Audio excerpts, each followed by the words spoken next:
आपको यह बताएंगे कि जब गाजा के मुसलमानों को बचाने के लिए दुनिया के 118 देशों में विरोध प्रदर्शन हो सकते हैं, तब बांग्लादेश के हिंदुओं को बचाने के लिए भारत में विरोध प्रदर्शन क्यों नहीं हो सकते।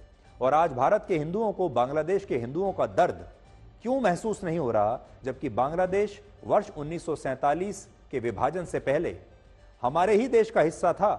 बांग्लादेश भारत का हिस्सा था, हमारे ही संयुक्त बंगाल का हिस्सा था, हमारे बंगाल राज्य का हिस्सा था बांग्लादेश, यानी हमारे ही जिगर का टुकड़ा है।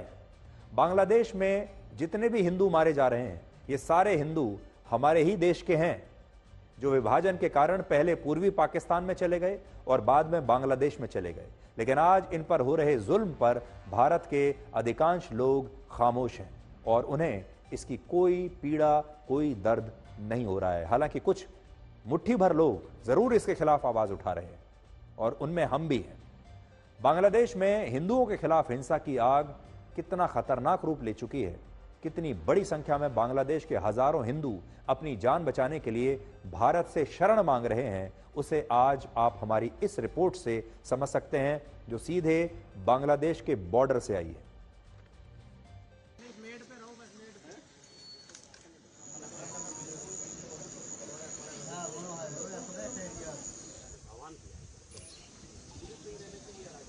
इस वक्त हम लोग भारत बांग्लादेश बॉर्डर में हैं, जलपाईगुड़ी जिले में, और ये बीएसएफ का सिलीगुड़ी सेक्टर पर पड़ता है और बटालियन 93 के अंडर में ये इलाका आता है। और यहीं पर जहां पर इस वक्त मैं खड़ा हूं, इस इलाके में कल लगभग 1200 से 1500 के आसपास जो बांग्लादेशी हिंदू हैं वो पहुंच चुके थे, आ गए थे शरण लेने के लिए, और उन्हीं के लिए इस वक्त ये टेम्पररी फेंसिंग की गई है। आप देख सकते हैं ये टेम्पररी फेंसिंग जो इस वक्त मैं पार कर रहा हूं, ये अनफेंस्ड इलाका है, लगभग 1.5 किलोमीटर का इलाका है अनफेंस्ड। उनको मालूम था कि यहां से वो भारत में प्रवेश कर सकते हैं और यहां पर वो एकत्रित हो गए थे। और उस घटना के बाद कल ही ये जो अनफेंस्ड फेंसिंग है, ये यहाँ पर टेम्पररी फेंसिंग यहाँ पर लगाई गई है। ये कांटा जो तार हैं इनको यहाँ पर लगाया गया है ताकि जो बांग्लादेशी हैं वो भारत में ना प्रवेश कर सके। और बीएसएफ को मुस्तैद किया गया है यहाँ पर और ट्रूप्स बढ़ा दी गई है, क्योंकि ये जो 1.5 किलोमीटर का इलाका है,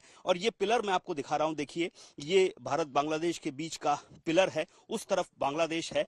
अभी मैं आपको दिखाता हूं बीजीबी का जो आउटपोस्ट है यहाँ पर, वो भी अब बीजीबी के जवान भी यहाँ पर तैनात हैं। उस पेड़ के नीचे 2 बीजीबी के जवान, बॉर्डर गार्ड बांग्लादेश जो है उसके जवान अब यहाँ पर तैनात रखे गए हैं ताकि इस तरह की घटना की पुनरावृत्ति ना हो। और ठीक यही जगह है जहां पर कल 1200 से 1500 के आसपास बांग्लादेशी एकत्रित हो गए थे और घुसने की मांग कर रहे थे। उनका कहना था कि उनके घर बार जला दिए गए हैं, उन पर हमले हो रहे हैं।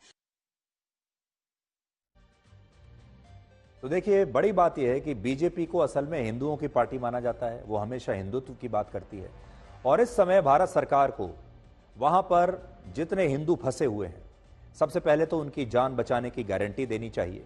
दूसरा, जो हिंदू अपनी जान बचाकर वापस भारत आना चाहते हैं, भारत सरकार को उनके बारे में भी कुछ ना कुछ फैसला तो करना ही पड़ेगा। हम अपने देश को, अपने समाज के हिंदुओं को, चाहे बेशक से बहुत सारे लोग उन्हें बांग्लादेशी हिंदू कहते हैं, लेकिन हम इन हिंदुओं को उनकी किस्मत पर ऐसे छोड़ नहीं सकते। इसलिए इस सरकार को बांग्लादेश में फंसे हुए हिंदुओं के लिए कुछ न कुछ तो करना पड़ेगा। आपको याद होगा, जब अफगानिस्तान में हमारे लोग वहां फंस गए थे, बड़ी संख्या में सिख वहां पर फंस गए थे, तो मोदी सरकार उन्हें वापस लेकर आई थी। ऐसा ही कुछ मोदी सरकार को बांग्लादेश के में फंसे हुए हिंदुओं के लिए करना चाहिए।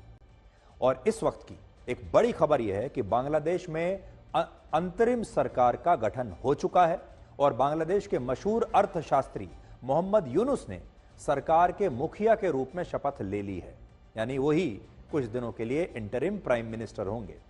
नोबेल पुरस्कार विजेता मोहम्मद यूनुस को बांग्लादेश में गरीबों के बैंकर के रूप में जाना जाता है और वो शेख हसीना के सबसे बड़े विरोधियों में से एक थे।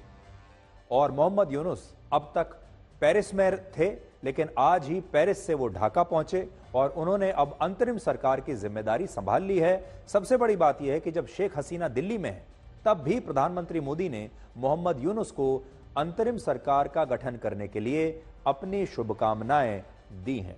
भारत सरकार की देखिए मजबूरी यह है कि बांग्लादेश में उनकी जो सबसे पक्की दोस्त थी शेख हसीना, वो तो अब सत्ता से बाहर हो चुकी हैं। वो तो खुद भारत में आकर शरण लेकर रह रही हैं।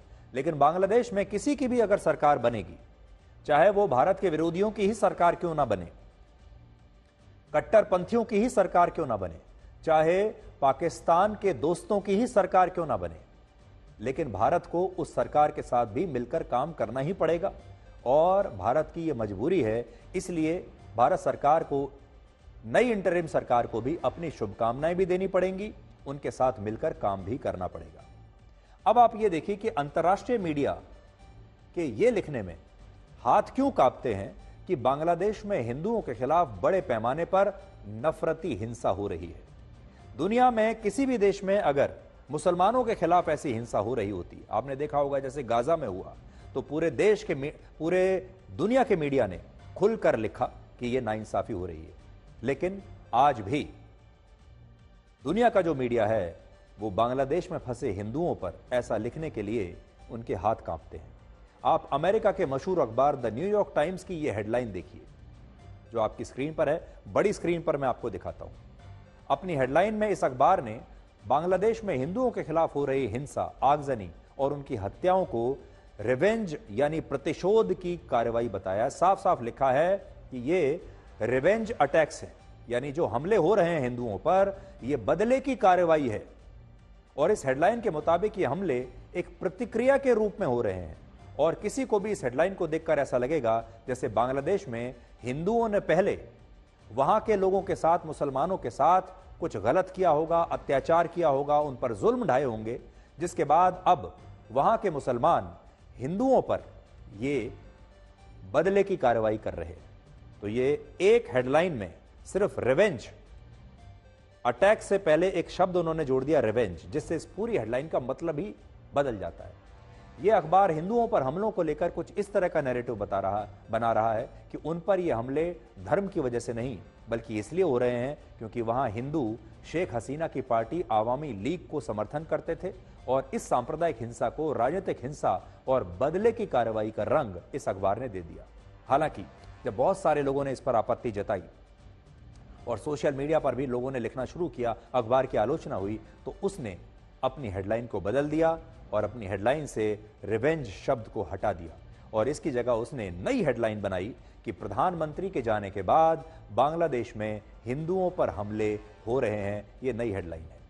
न्यूयॉर्क टाइम्स ने भले ही अपनी हेडलाइन में थोड़ा बदलाव कर लिया हो, लेकिन खबर का कंटेंट यानी विषय वस्तु वैसी ही रही, जिसमें लिखा था कि हिंदुओं को इसलिए निशाना बनाया जा रहा है क्योंकि वो शेख हसीना की पार्टी का समर्थन करते हैं। और सोचिए, मुस्लिम बाहुल देश में अल्पसंख्यक हिंदुओं पर जो हमले उनके धर्म की वजह से हो रहे हैं, उन्हें सांप्रदायिक ना बताकर अब राजनीतिक बताया जा रहा है।